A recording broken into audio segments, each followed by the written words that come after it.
Hi, welcome back to the Tribe Clan. Whenever a leader starts a new position, whenever an elite performer starts something new, you are in a new stage, a new growth stage, usually the advice that comes for them are along the lines of, know how to manage your time, know how to set good boundaries. There's going to be increased workload, so make sure you are organizing yourself very, very well, which is good. These are very good advice given, very good admonitions given, but it's not enough, right? It doesn't do enough. And that's why today we're going to be talking about what leaders should do when they enter a new stage, a new phase, a new promotion, a new stage of growth.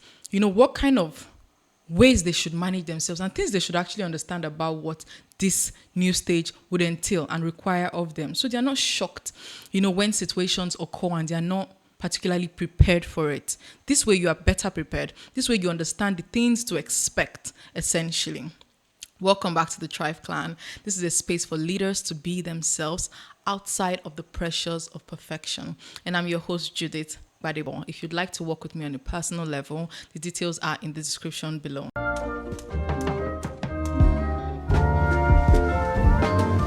There's a reason leaders feel unequipped. They feel exhausted very quickly. Sometimes the workload is very different, right? Maybe not, much more hours, maybe not as demanding as the previous state they were in, but they don't know how to manage this new state because they're just unprepared and they simply don't understand what it requires of them. So let's imagine somebody. Let's give her Mildred. So Mildred was formerly an analyst, and Mildred is now has been promoted to a director. So she's now a director. Beautiful. Everyone is congratulating Mildred and telling her, "You have done amazing. We look forward to this new phase for you." Steven, for example, Steven is, an entrepreneur and he's been excelling already, doing wonderfully at his ventures. But now he has gotten to a new phase, maybe brought in new investors or he's pivoting into a new market, whatever the case may be, something new. Right? How can you prepare when you are stepping into something new? You are managing something else for the first time because it is essentially the first time for you in this new stage, right? And the first thing I want us to know is that there's typically the underestimation of the loss that is happening. There's a loss happening beneath the surface that sometimes we underestimate. And because we underestimate, we don't manage as we need to. So what does that mean? Essentially, you are stepping into a new identity. You were embodying one previously. Do you realize that? This new role means that you have to learn new skills because the past role you played, of course, you had some identity placed with it. So you had exceptional skills at something, right? You were excellent at some things. You were wonderful. People already knew you as the go-to person for X, the go-to person for Y. And, they could trust your verdict on certain things. You already have built strength, you've built competence in that phase of your life. So what happens when you now transition to a new phase? What happens then? There's something called the transitional model by William Bridges. It entails an ending, a neutral zone, and a new beginning.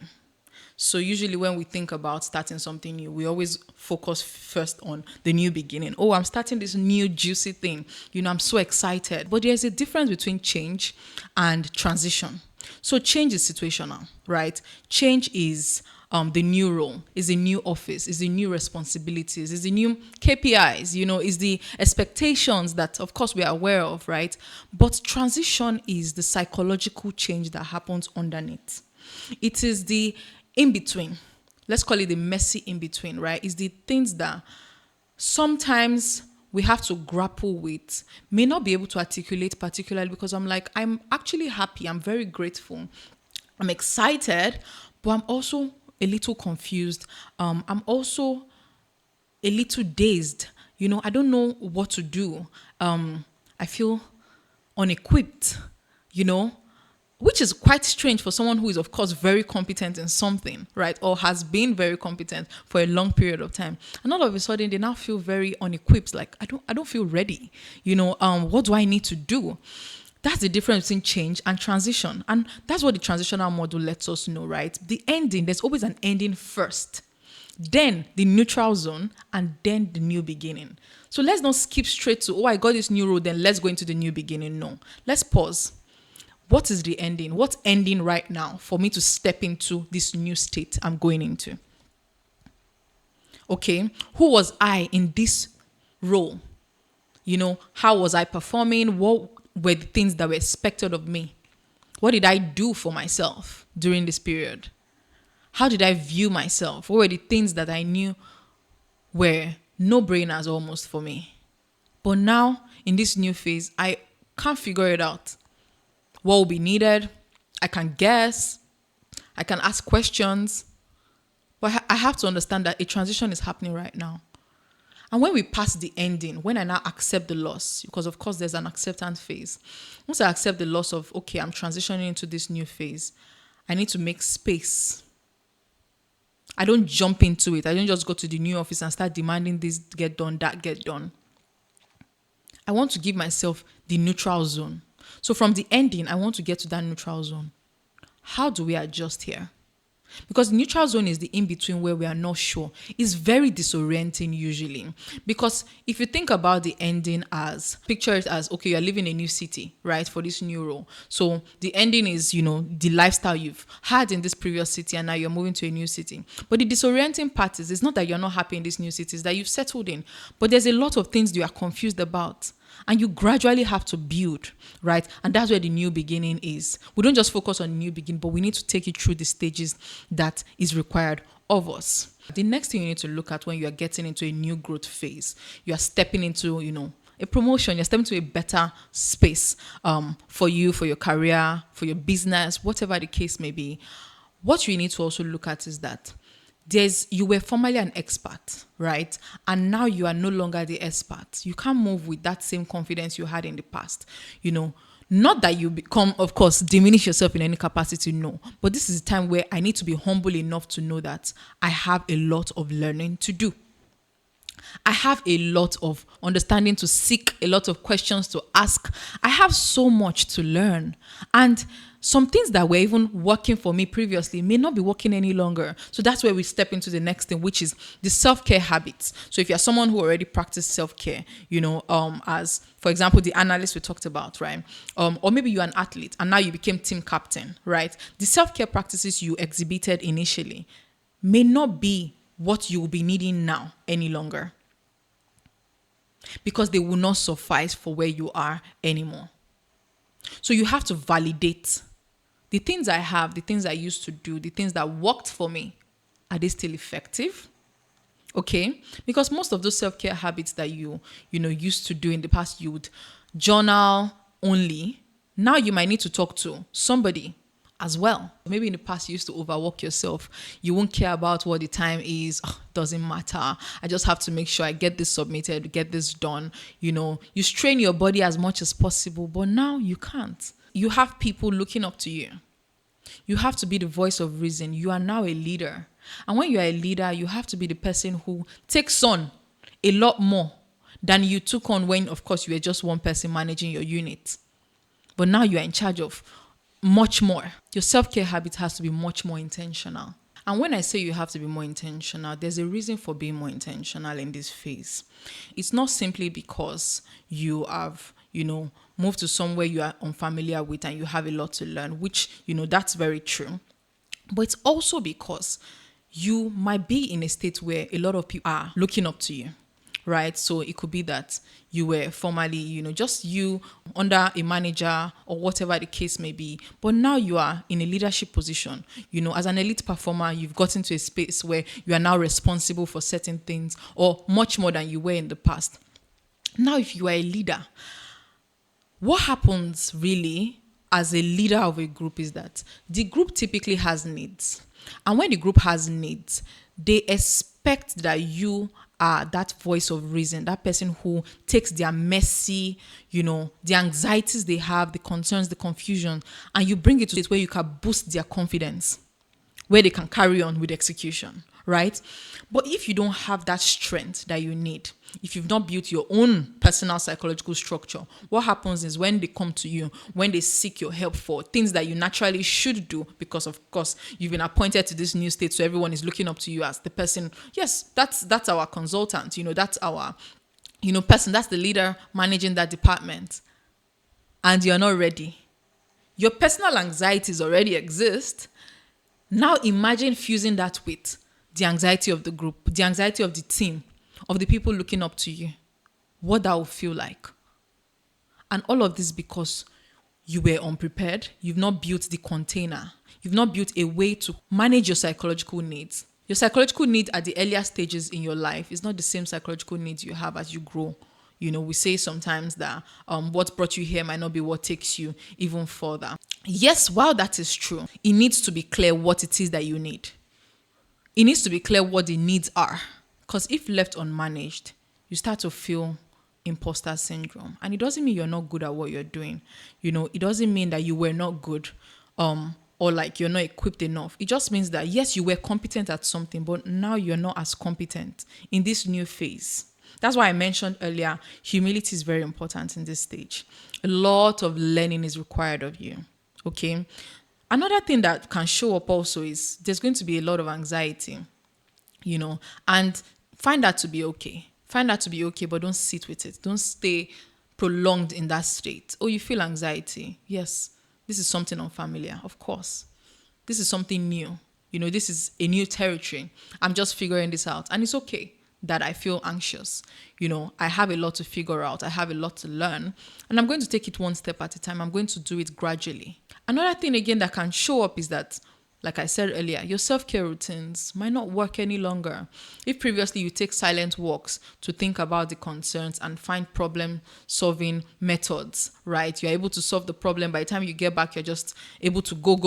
You already found the solution. It might not be effective any longer because some of these problems that you'll be facing as you go higher can be solved only by some experiential insight. And by experiential insight, I mean by someone who has already experienced something like that and gives you, oh no, look at it this way. Oh no, try out this way. And then you're like, okay.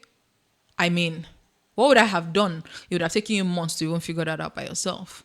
So let's imagine Mildred and Steven realizing that time management advice that is given popularly, setting good boundaries is not enough. And they now come knowing everything I just said. And they are going into this new phase more equipped and they are now ready. Do you understand that? I'm going to pause. That whole weekend. So it was maybe the announcement was given on a Friday.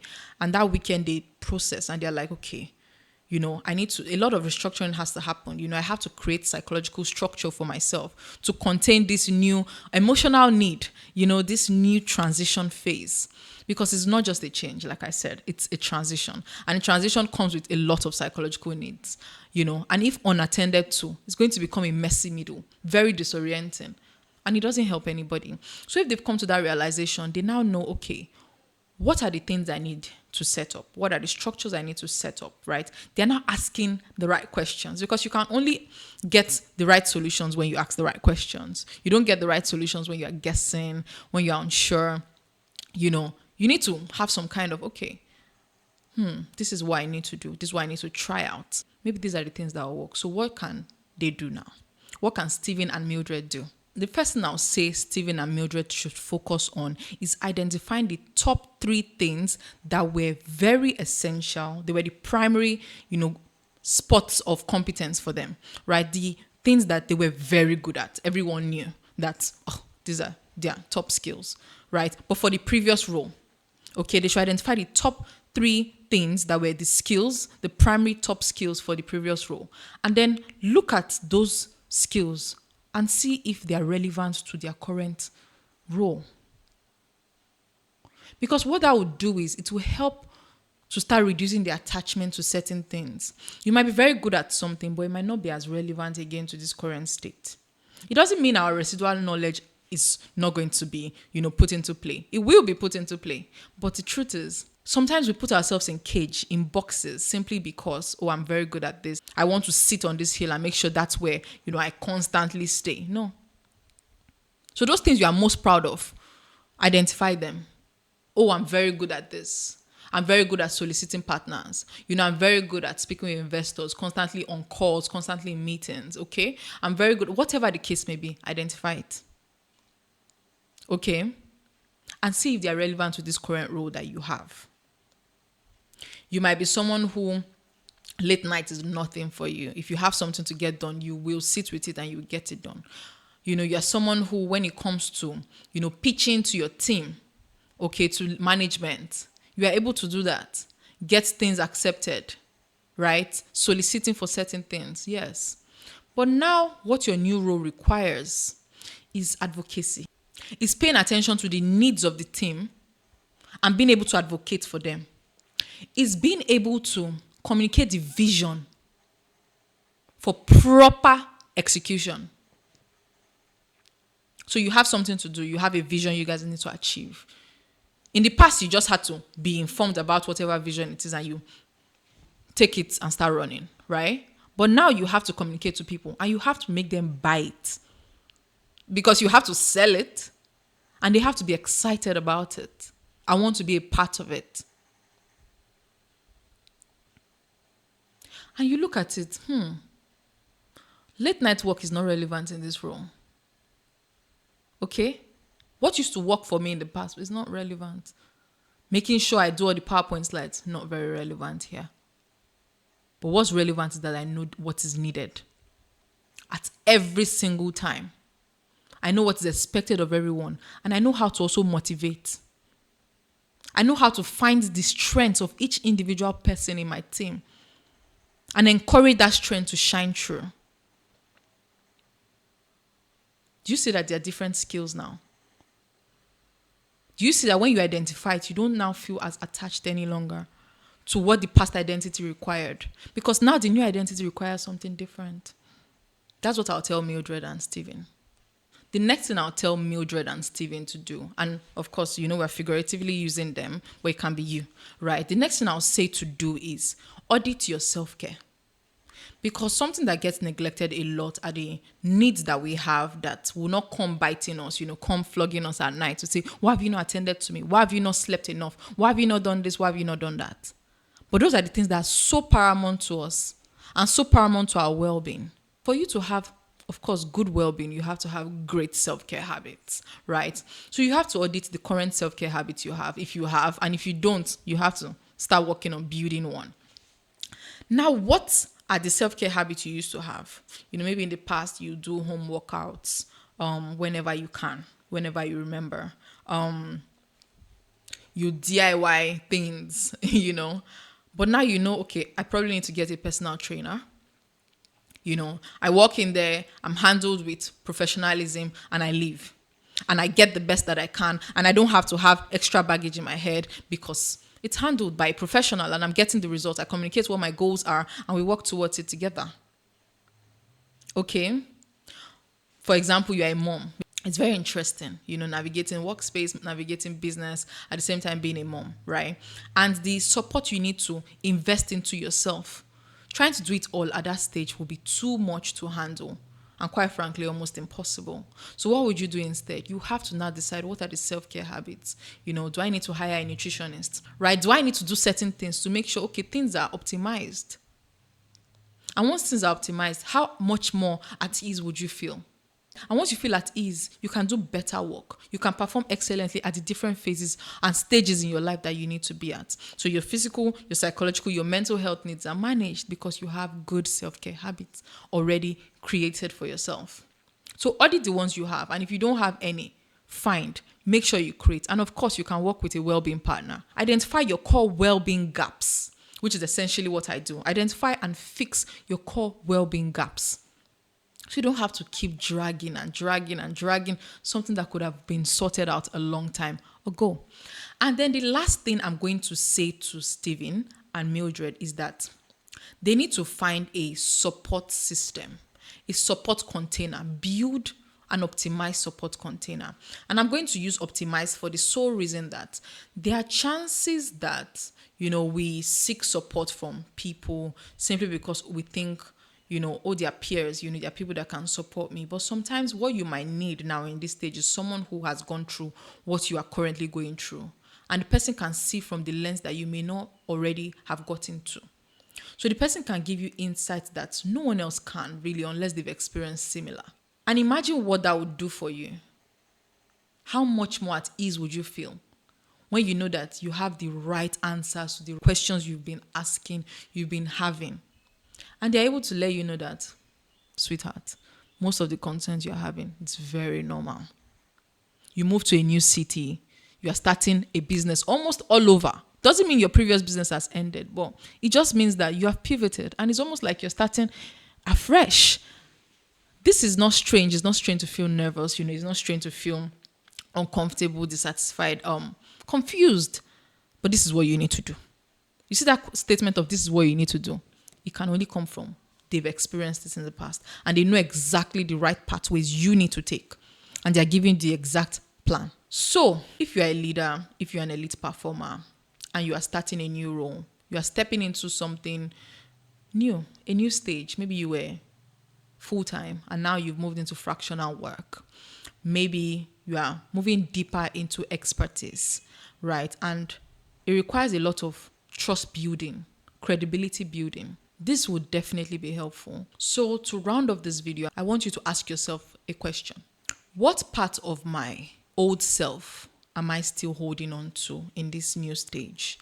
And what will happen if I allow myself to let it go?